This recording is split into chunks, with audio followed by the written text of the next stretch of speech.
Hello and welcome to Tech Tuesday. We have a very special guest with us today, Mary Furlong. And before we get started, I'm going to go ahead and I'm going to get started and run the intro, and we will be right back.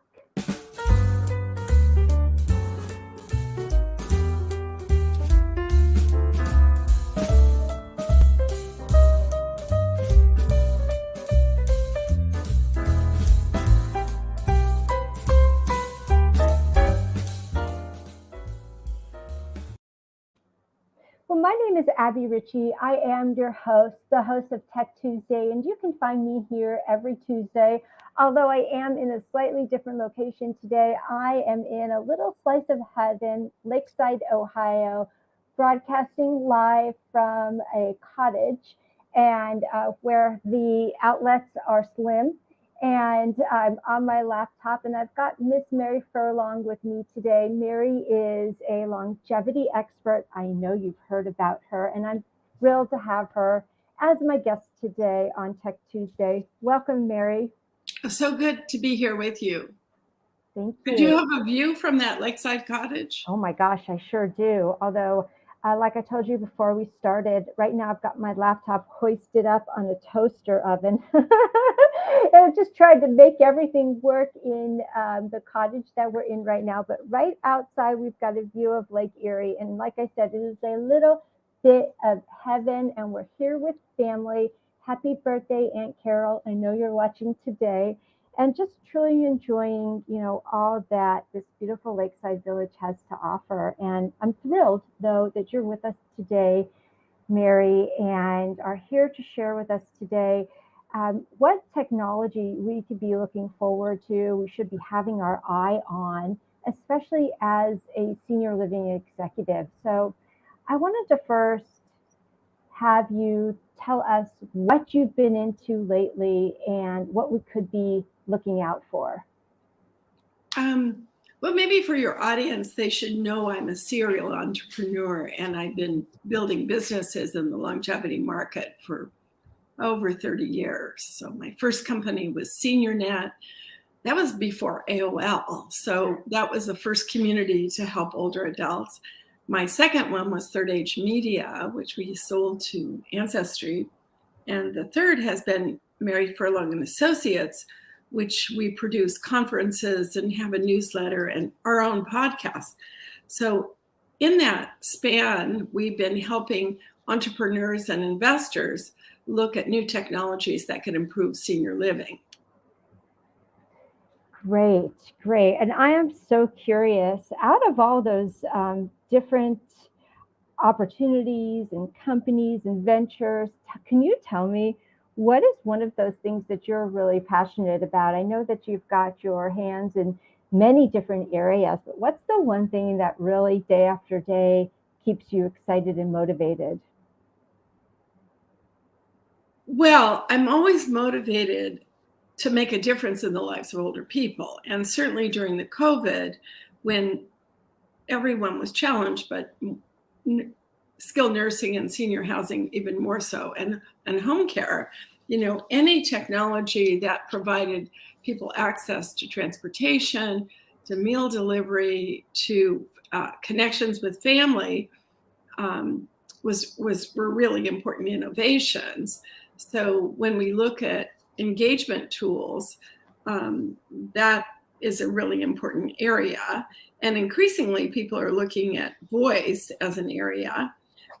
There's a line in my book that says, every dissonance of aging is a market opportunity. So you can form kind of buckets of what are the dissonances of aging. The boomers are now 76 at the top. So in the next 10 years, they're going to experience hearing loss, vision loss, mobility, and there are technology innovations around all of those things.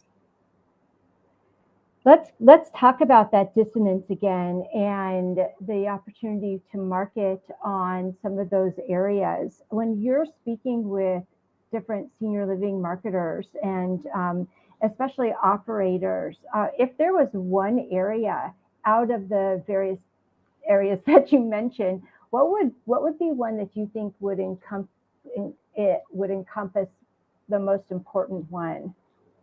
Well, I can't choose just one, but I think we're right at the cusp of a revolution in mobility.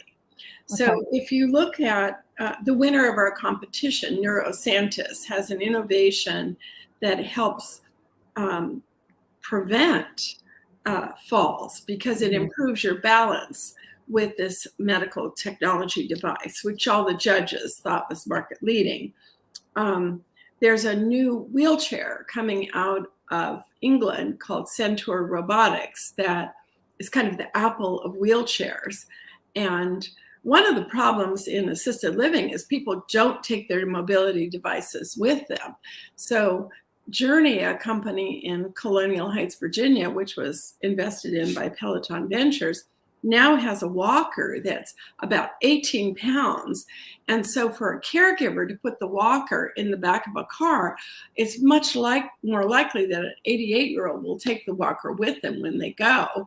And I'm really excited about Ageless Innovations Walker Squawker, which is a red robin or a bluebird that you could put on your walker. So I'm actually meeting a friend of mine who's 88 years old. She was the former president of the college where I went to school, and we're getting her one of these new lightweight walkers, and she wants the red robin because even though she's 88, she still wants to make a style statement. So I think we're about to see a lot of innovation in mobility. We know Toyota and others see that personal mobility is going to be a growth area. A second area is memory. So you can take memory, the person who is the sponsor of our podcast, Living Longer, Smarter, Better, Vivid Pics, helps restore your photographs and memories. And we are, in part, the sum of all of our memories, right? And but also Posit Science, we've been working with for over 18 years, has Brain HQ and does cognitive fitness training. So I sometimes joke when I'm asked to speak to seniors about innovations, and I say, well, 1 in 3 are losing their hearing. Of course, it's saving a lot of marriages, but it's also frustrating for people. So if you are the operator of a senior housing community and you want to say, I have best in class, you want to have best in class in mobility, best in class in fitness, best in class in memory, best in class in auxiliary services, and family connections. So a whole other category is staffing, and that's a big challenge for companies. And so we see a lot of companies that are coming up with new solutions that can improve staffing. One new client we have is Meet Caregivers, 2 women who were caregivers, and they're providing additional caregivers for senior housing communities, because it doesn't matter where you go, on an airplane, at a restaurant, in a senior community, there's a wait for people to arrive. I mean, that's why there aren't even enough pilots, right, to fly the planes. And so we're very excited by companies like Embodied Labs that are doing innovations in training. And so that's the privilege I have of working with these passionate, talented entrepreneurs and the investors that support them. And there are more and more women-led companies and more women investors. Now, you mentioned about the shortage in staffing, and that brings me to another area that I've spoken with a lot of people about, which is AI and the use of AI in terms of staffing and supporting staffing issues. Have you been able to meet with people and talk with people about how AI can support those type of deficiencies in senior housing? Yes, I mean, we're working with a company right now out of France that's the largest senior housing group in France, and it's Livestone Link, and they're going to have they are very good at engagement. We work with Spiral 100, which has very good solutions to engage older adults. And so it's going to become smarter, and it's going to become more personalized, and it's going to become more connected. I think I was just in a meeting with the UN last week. It's a revolution in care we're about to enter, and it's not happening fast enough. You know, if you have young children, I have a new granddaughter. I love Pottery Barn Kids because it's well designed, it's appropriate for their age group, just like the company Loverly. There isn't an equivalent for older adults, but now there are these exciting new marketplaces where people can find out about companies like Artifacts that helps you organize your treasures and share them with your family. So I like to say that the longevity revolution today is what the internet was 25 years ago. And I can say that with some authority because I was one of those internet pioneers. But what has happened is the companies, the entrepreneurs are seeing the longevity market because they've had a family member that has experienced this. So companies like Honor and Homestead, Sodexo, CareLinks, they're really growing and scaling and providing solutions into senior housing and home care. And I think the best senior operators like Gary Sharland at the Masonic Homes, you know, they will tell you there's an issue for dementia patients with wonderment. And are there new technology solutions that are the next generation watch that can help know if someone wanders? Or the cost of preventing a fall with innovations like Safely You or NeuroSantis, or these walkers that people are going to want to be, carrying. I mean, the jacket I'm wearing, a friend of mine made this for a hotel, the Ivy in Baltimore. I've been wanting some senior operator to say, let's design these jackets so that we can give back to Alzheimer's while our staff has a brighter look. So that's why I wear this purple jacket. I'm thinking that even in fashion, we have a company right now, Joe and Bella, that has designed new fashion with impact, that has pockets that help if you fall as your bone. I don't know a woman over 60 doesn't have some bone density loss. So how do you prevent that fall? Okay, I'm so glad that you brought this up. This was not something that I was planning on talking about at all. And you're wearing your jacket, and I've seen you wear this jacket before, and it's stylish. And so I'm glad that you mentioned it because it would not have been on my radar. So tell me about the jacket. Who made it? Where does someone get this jacket? And just tell us more about it, please. Well, when I was in high school, I was the fashion reporter for my newsletter. So, that's for my school paper. So I've always loved fashion. And so a friend of mine, Josie Meskin, was a hotel designer. And another trend is where hospitality and senior housing are coming together. Absolutely. So I went for the opening of this hotel, and she's in her 80s now, but a world-class designer. And she designed every single room in the hotel, all the elements of service. And it was a rainy day in Baltimore. The mayor was at the hotel, and some of my friends and her friends and family. And the person who opened the door was a bellman, and he had on this purple jacket. And then I went in, and she found this Thai silk in Thailand, designed a pretty loose-fitting cotton jacket, which is good for California. And everybody there had this bright lavender jacket. So I said, gee, could you make one for me for my birthday? And you'll see it's often in my picture. Yeah. So now a friend of mine is a dress designer in New Zealand. Her name is Liz Mitchell. And she's now the ambassador for wool in New Zealand. And she was telling me that they're making nappies or diapers out of wool in New Zealand. So I think another trend that we're seeing is the design of fashion that are good for older people, that are both stylish and functional, like Joe and Bella, And if you talk to senior living operators, they spend money on chicken, Uh-huh. poultry at dinner, but they also spend money on incontinence products. Mm-hmm. And so there is going to be a movement towards sustainability and green, and I'm hoping even fashion. My mother was in assisted living, and the first thing I did was went to Chico's and bought her every color I could find and all the jewelry. And when they had a fashion show at her assisted living, 90 people showed up.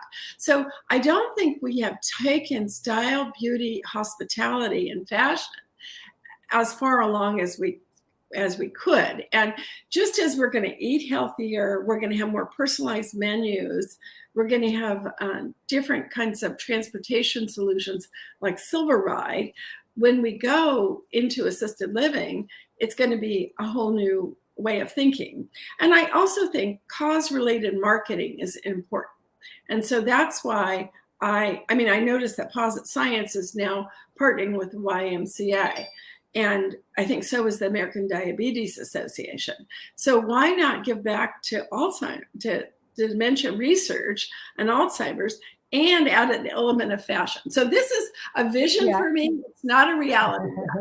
Well, I want to break in there and just say that I think that the Apple Watch has capitalized on this very well. I know that I've had many clients who have leaned in to the fall detection software in the Apple Watch, whereas they would have never had done so wearing a pendant, simply because the pendant is ugly and the pendant screams stigma. But the Apple Watch is a status symbol, in very much so in the same way as a nice silk jacket.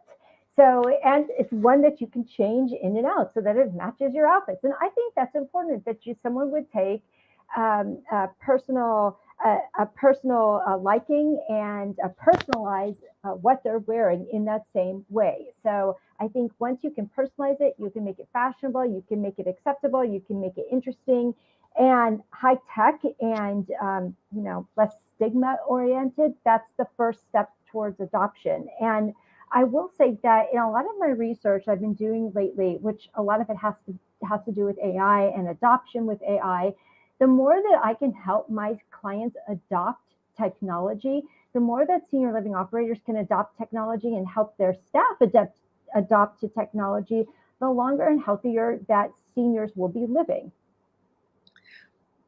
Right. I mean, this is the given. When I started SeniorNet, I was young. I was in my 30s. And one of the things that was clear is that people need training. So one of the fastest growing companies we work with is Get Set Up. It's grown from 2 to 20 million in 2 years. And what they are doing is teaching people how to get upskill job skills so that they can function more remotely. I mean, look at the gap between learning Zoom in the past 2 years and learning how to teach and learn online. And this is terribly exciting. I mean, one of the reasons I like Spiral 100 is they've got the top physical therapists teaching classes on fitness and bone density. If we make it fun, they will come, right? Mm-hmm. If we make it fashionable, they will wear it. And it's just like cars. I'm looking for a car. It's hard to find a car. I want a car with better sensors, because as you age, your reflexes are less. And so really, when we look at the role of sensors and new technologies, that's a whole other area. And a lot of people want to age in place at home. So when you get a new kitchen, why not optimize for green, and why not optimize for functionality, as it may be harder to bend down and reach some of these things. So a friend of mine who is an expert at this said, you should make your kitchen like a test kitchen of usability. But it's interesting times. I don't think we've gotten the branding right in senior housing, where we brought all of these elements together: hospitality, services, personalization, AI. There are some senior housing leaders, and I'm on the board of Thrive and an advisor to Ziegler Linkage, and they're certainly on the cutting edge of innovation. But there's way more we can do faster.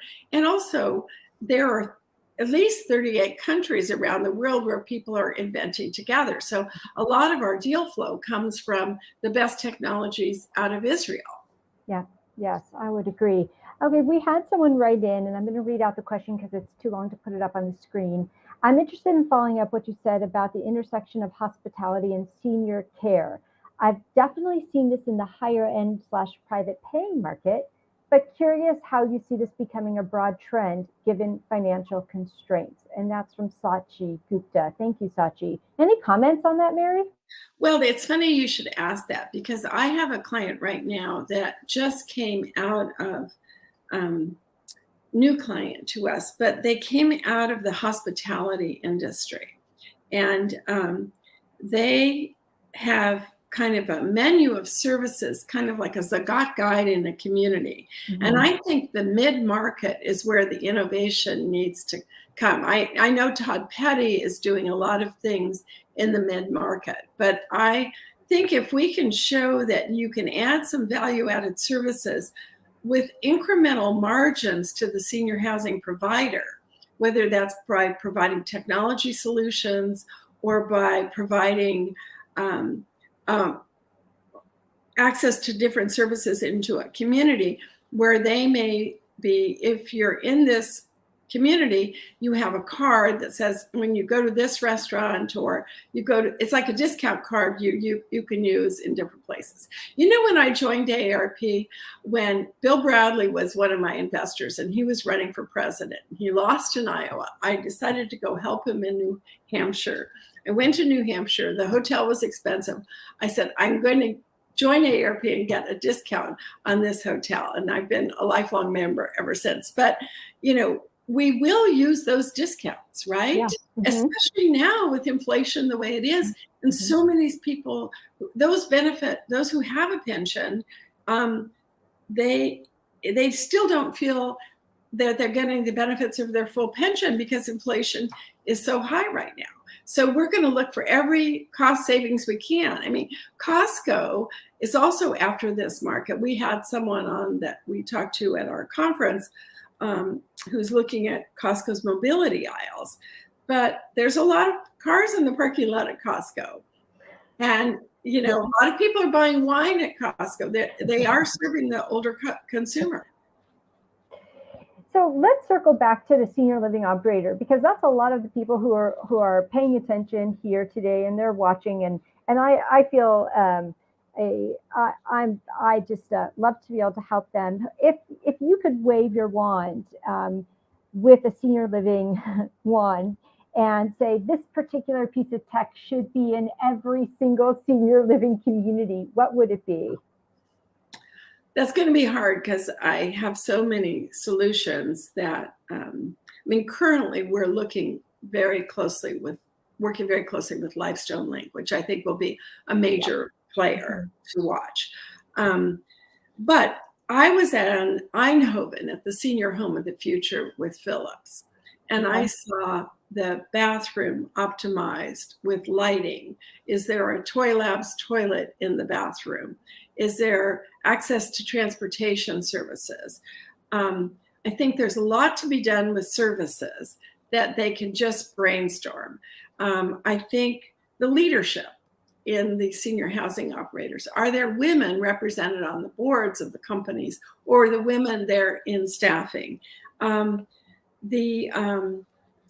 Food, I think, is a whole other category of ripe for innovation. I mean, we could take nutrition and food. And then I think obviously the founder of SeniorNet, every senior community should have a concierge tech operator on call to help people so they don't have to call their busy children at work saying, can you help me find the password into my account in this browser? So the technology will always be evolving. And so whether it's being careful around fraud, if you were to say best of class, that was incremental revenue to the operator, and it optimized for phone-based services and tech support. And also, I don't think we've done enough to make the older residents feel that they are contributors to the culture and that they are co-inventing. So the fastest growing part of the labor force is 75 plus. That's why Get Set Up if you could let people who are in the communities optimize so that they too could get part-time jobs if they want it.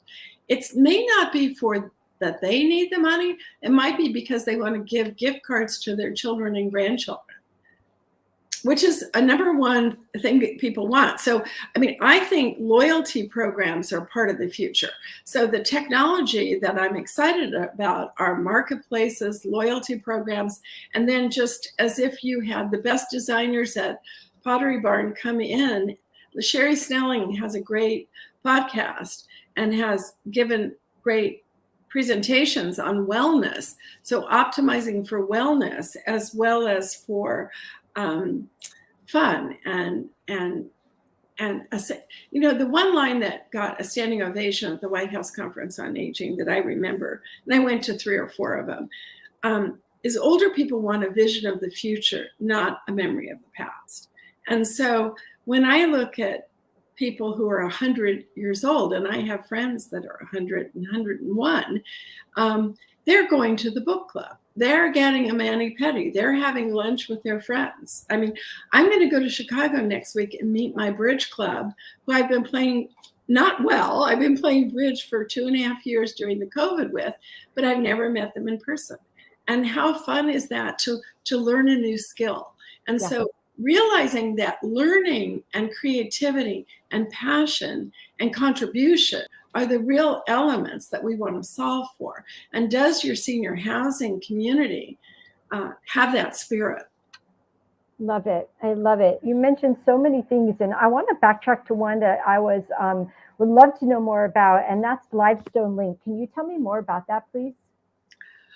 I can tell you next time. It is the most sticky engagement solution in France. And so we're working with this entrepreneur who was working in France. She's come to the US and now is launching in the US. So I've only been working with her, Danielle Ennisser, for about 3 months, but we're going to be in Chicago next week. And they have figured out both personalization and engagement.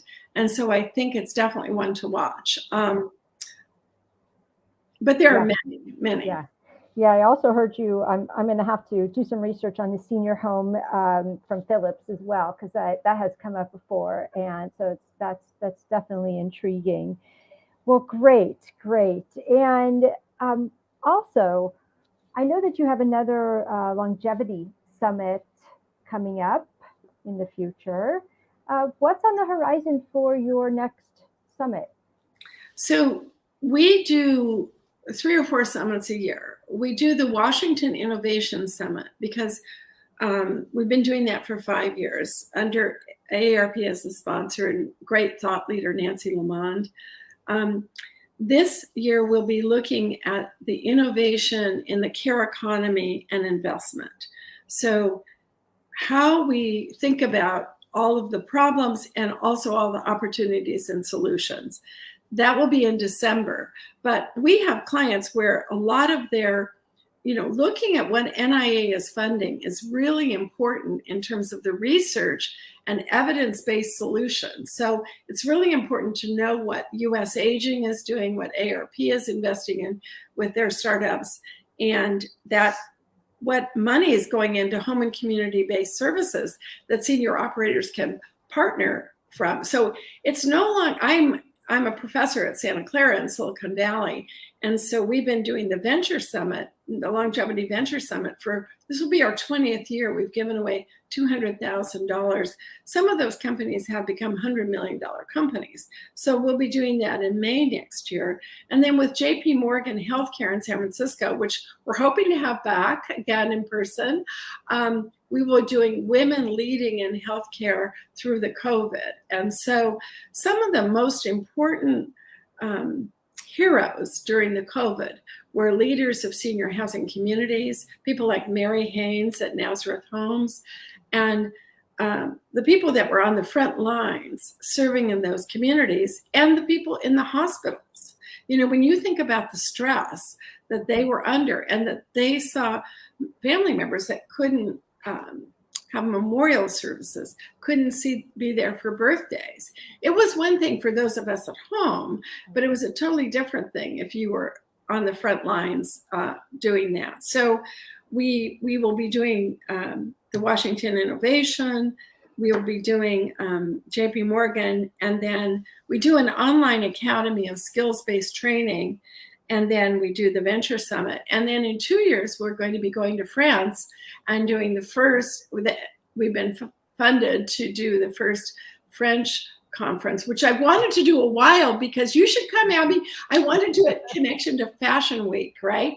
So we've got the end of Fashion Week, and then all of these ideas come together, right? Senior housing, fashion, fun, and food, you know. Wonderful. Count me in. That sounds fabulous. Yeah. Yes. Yeah, that sounds fabulous. Bravo. Okay. Well, this has been wonderful, Mary. It's been a pleasure to have you on. I have a whole page of notes. Every time I talk to you, I take notes and I do my research every single time, and I learn so much, as I know all of our viewers do as well. You are a wealth of information and a person to watch. And just thank you so much for coming on Tech Tuesday today. And for those of you who will be joining us next week, we're going to talk more about total brain health. That'll be next week on Tech Tuesday.